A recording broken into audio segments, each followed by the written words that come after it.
Hello students, প্রথমেই UK educational টিপসের পক্ষ থেকে তোমাদের সকলকে স্বাগত জানাই। কল্যাণী ইউনিভার্সিটির ফার্স্ট সেমিস্টারের রাষ্ট্রবিজ্ঞান মাইনর স্টুডেন্টসদের জন্য ইন্ডিয়ান কনস্টিটিউশন অর্থাৎ ভারতের সংবিধান থেকে বেশ কয়েকটি ভেরি ইম্পর্টেন্ট কোশ্চেন অ্যান্সার আজকের ভিডিওতে আলোচনা করা হয়েছে। সুতরাং স্টুডেন্টস, তোমরা গুরুত্ব সহকারে লক্ষ্য করো এবং তৈরি করে নাও। এগুলি তোমাদের সেমিস্টার পরীক্ষায় বিশেষভাবে হেল্প করবে। প্রথমে আমরা দেখি সংক্ষিপ্ত প্রশ্নোত্তর। 1 নম্বর প্রশ্ন, ভারতের কেন্দ্রীয় আইন বিভাগের কয়টি অংশ? ভারতের কেন্দ্রীয় আইন বিভাগের 3টি অংশ, রাষ্ট্রপতি, রাজ্যসভা এবং লোকসভা। এইবার 2 নম্বর প্রশ্ন, রাজ্যসভা ও লোকসভায় কারা সভাপতিত্ব করেন? উভয় কক্ষের যৌথ অধিবেশনে কে সভাপতিত্ব করেন? তাহলে প্রথম অংশ হচ্ছে রাজ্যসভায় সভাপতিত্ব করেন উপরাষ্ট্রপতি এবং লোকসভায় স্পিকার। আর দ্বিতীয় অংশ হচ্ছে উভয় কক্ষের যৌথ অধিবেশনে সভাপতিত্ব করেন স্পিকার। নেক্সট, লোকসভার স্পিকার কিভাবে নিযুক্ত হন? সংবিধানের 93 নং ধারা অনুসারে লোকসভার স্পিকার সভার সদস্যদের থেকে নির্বাচিত হন। নেক্সট, লোকসভার স্পিকারকে কিভাবে অপসারণ করা যায়? 14 দিনের নোটিশের ভিত্তিতে স্পিকারের বিরুদ্ধে পদচ্যুতি প্রস্তাব উত্থাপন করা যায় এবং তদানীন্তন লোকসভার সংখ্যাগরিষ্ঠ সদস্য সমর্থন করলে স্পিকার অপসারিত হন। নেক্সট, কেন্দ্রীয় মন্ত্রিসভার যে কোনো 2টি কার্যাবলী উল্লেখ করো। কেন্দ্রীয় মন্ত্রিসভার কার্যাবলী হচ্ছে আইন প্রণয়ন ও নীতি নির্ধারণ, সরকারি আয় ব্যয় নির্ধারণ, বৈদেশিক সম্পর্ক নির্ধারণ, প্রশাসনের উপর নিয়ন্ত্রণ প্রতিষ্ঠা। এখান থেকে তোমরা যে কোনো 2টো কার্যাবলী লিখে নেবে। এবার হচ্ছে ভারতের নির্বাচন কমিশনের যে কোনো 2টি ক্ষমতা উল্লেখ করো। প্রত্যেকটা প্রশ্নই ভেরি ইম্পর্টেন্ট। ভারতের নির্বাচন কমিশনের উল্লেখযোগ্য কাজ হলো ভোটার তালিকা প্রণয়ন, পরিচয়পত্র তৈরি ও বিতরণ, নির্বাচনী নির্ঘণ্ট তৈরি ও নির্বাচন পরিচালনা ও ফলাফল ঘোষণা করা। নেক্সট, লোকসভায় স্পিকারের 2টি গুরুত্বপূর্ণ কাজ উল্লেখ করো। তাহলে স্পিকারের 2টো গুরুত্বপূর্ণ কাজ হচ্ছে, প্রথম কাজ হচ্ছে লোকসভার অধিবেশন পরিচালনা করা, আর 2 হচ্ছে পার্লামেন্টের যৌথ অধিবেশনে সভাপতিত্ব করা। এবার পরবর্তী প্রশ্ন 8 নম্বর, সংসদের উভয় কক্ষের যৌথ অধিবেশনে কে সভাপতিত্ব করেন? সংসদের উভয় কক্ষের যৌথ অধিবেশনে সভাপতিত্ব করেন লোকসভার অধ্যক্ষ। নেক্সট, কখন কিভাবে লোকসভা ভেঙে দেওয়া যায়?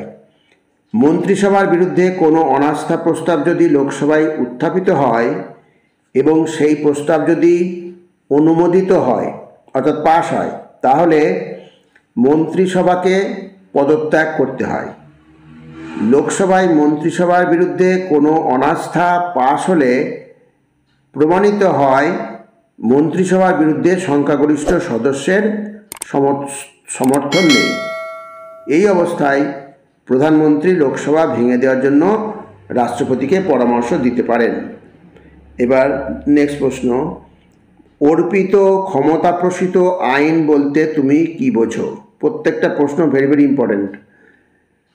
বর্তমানে আইনসভার কাজ বিশেষভাবে বৃদ্ধি পাওয়ার ফলে বিশেষ কিছু ক্ষেত্রে আইনের বিষয়গুলি নির্ধারণের ভার আইনসভা শাসন বিভাগের হাতে অর্পণ করে। শাসন বিভাগ প্রণীত এরূপ আইনকে অর্পিত ক্ষমতাপ্রসূত আইন বলে। নেক্সট, ভারতের কোনো হাইকোর্ট যেসব হুকুমনামা বা লেখ জারি করতে পারে তাদের মধ্যে 4টির নাম লেখো। হাইকোর্ট 226 ধারা অনুসারে 5 ধরনের লেখ জারি করতে পারে: বন্দি, প্রত্যক্ষীকরণ, পরমাদেশ, প্রতিষেধ, অধিকার পৃচ্ছা এবং উৎপ্রেষণ। নেক্সট, সুপ্রিম কোর্টের 2টি এলাকা উল্লেখ করো। সুপ্রিম কোর্টের 2টি এলাকা হলো মূল এলাকা এবং আপিল এলাকা।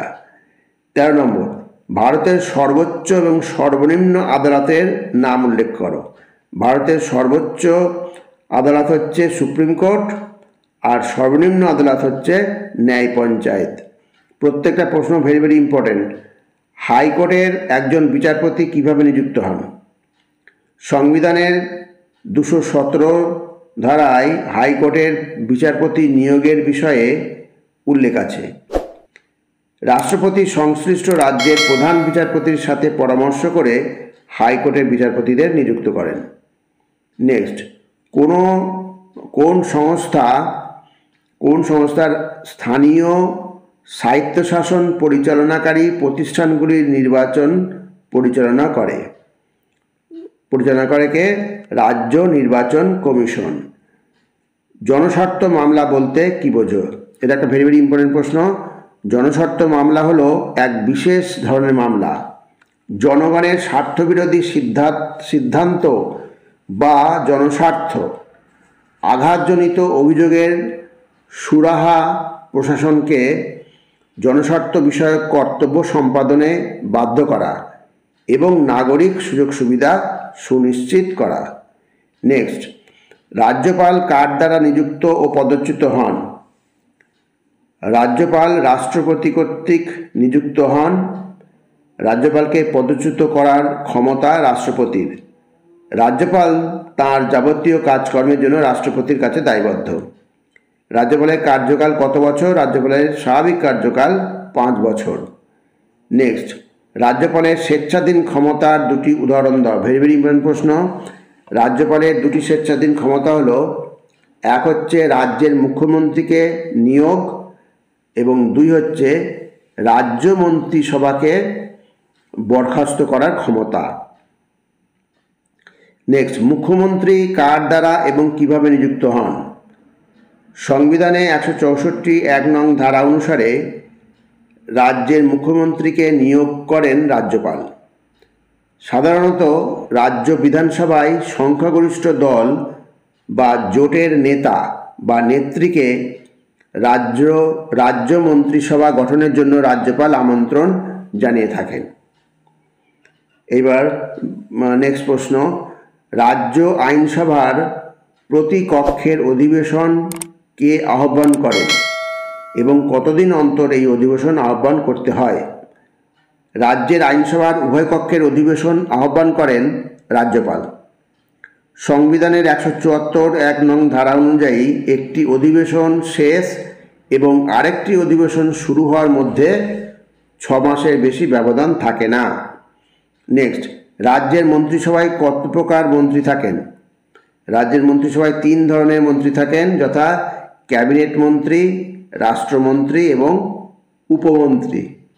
নেক্সট, রাজ্যের মুখ্যমন্ত্রীকে নিয়োগ করেন কে? রাজ্যের মুখ্যমন্ত্রী নিয়োগ করেন সংশ্লিষ্ট রাজ্যের রাজ্যপাল। এটা রিপিট হয়ে গেছে। রাজ্যের প্রকৃত শাসককে? রাজ্যের প্রকৃত শাসক হলেন মুখ্যমন্ত্রী। নেক্সট, 24 নম্বর, রাজ্য বিধানসভায় সভাপতিত্ব করেন কে? রাজ্য বিধানসভায় সভাপতিত্ব করেন স্পিকার। অধস্তন আদালত ব্যবস্থা বলতে কি বোঝো? হাইকোর্টের পরবর্তী পর্যায়ে রয়েছে অধস্তন আদালত। এই অধস্তন আদালতগুলিকে 2টি ভাগে ভাগ করা হয়, এক জেলার অধস্তন আদালত এবং মহানগরীর অঞ্চলের অধস্তন আদালত। নেক্সট, হাইকোর্টের বিচারপতিদের কার্যকাল কতদিন? হাইকোর্টের বিচারপতিরা 62 বছর বয়স পর্যন্ত স্বপদে অধিষ্ঠিত থাকতে পারেন। অবশ্য ইতিমধ্যে তারা পদত্যাগ করতে পারেন অথবা পদচ্যুত হতে পারেন। নেক্সট, হাইকোর্টের বিচারপতি পদে নিযুক্ত হওয়ার যোগ্যতাবলী কি? যোগ্যতাবলী হচ্ছে, হাইকোর্টের বিচারপতি পদে নিযুক্ত হওয়ার যোগ্যতাবলী হলো, 1 নম্বর হচ্ছে বিচারপতিকে অবশ্যই ভারতীয় নাগরিক হতে হবে। এবং 2 নম্বর, ভারতের কোনো বিচারালয়ে কমপক্ষে 10 বছর বিচারপতি হিসাবে কাজের অভিজ্ঞতা অথবা অন্তত 10 বছর কোনো হাইকোর্টে বা 2 বা ততোধিক হাইকোর্টে একাধিক্রমে আইনজীবী হিসাবে কাজ করার অভিজ্ঞতা থাকতে হবে। এইবার পরবর্তী প্রশ্ন, লোক আদালতের এখতিয়ারভুক্ত বিষয়গুলি কি? লোক আদালতের এখতিয়ারভুক্ত বিষয়গুলি হলো পথ দুর্ঘটনা সংক্রান্ত ক্ষতিপূরণ নির্ধারণ, সম্পত্তি বিষয়ক বিরোধ, দাম্পত্য বিরোধের মীমাংসা ইত্যাদি। নেক্সট 29 নম্বর, ভারতে অখণ্ড বিচার ব্যবস্থা বলতে কী বোঝো? ভারতীয় যুক্তরাষ্ট্রে দ্বৈত বিচার ব্যবস্থার পরিবর্তে সারা দেশের জন্য অখণ্ড বিচার ব্যবস্থা চালু করা হয়েছে। এই অখণ্ড বিচার ব্যবস্থার শীর্ষে রয়েছে সুপ্রিম কোর্ট। এছাড়া রয়েছে অঙ্গরাজ্যগুলির হাইকোর্ট এবং বিভিন্ন ধরনের অধস্তন আদালত। নেক্সট, সংবিধানের কোন ধারায় প্রত্যেক রাজ্যে হাইকোর্ট স্থাপনের কথা বলা হয়েছে? সংবিধানের 214 নং ধারায় প্রত্যেক রাজ্যে হাইকোর্ট স্থাপনের কথা বলা হয়েছে। এবার পরবর্তী প্রশ্ন হচ্ছে, কোনো রাজ্যের সর্বোচ্চ আদালতের নাম কি? এটা তোমরা সকলেই জানো, কোনো রাজ্যের সর্বোচ্চ আদালতের নাম হচ্ছে হাইকোর্ট। এইবার তোমাদের লাস্ট প্রশ্ন, হাইকোর্টের বিচারপতিদের কে নিয়োগ করেন? হাইকোর্টের বিচারপতিদের নিয়োগ করেন রাষ্ট্রপতি। স্টুডেন্ট, এই যে প্রশ্নগুলো দেওয়া প্রশ্ন উত্তরগুলো করে দেওয়া হলো প্রত্যেকটাই ভেরি ভেরি ইম্পর্টেন্ট প্রশ্ন। সুতরাং স্টুডেন্ট, সেগুলো তোমরা অতি অবশ্যই ভালো করে লক্ষ্য করবে এবং রেডি করে নেবে। আর স্টুডেন্টস, এ প্রসঙ্গে বলি, ভিডিওটা যদি ভালো লাগে অবশ্যই সাবস্ক্রাইব করো, এর সাথে একটা লাইক দিও এবং তোমার ফ্রেন্ডসদের মধ্যে ভিডিওটি শেয়ার করো। তাহলে স্টুডেন্টস, আজকে এখানেই শেষ করি। তোমরা সকলে ভালো থেকো, সুস্থ থেকো, সুস্থভাবে পরীক্ষা দিও। Thank you very much.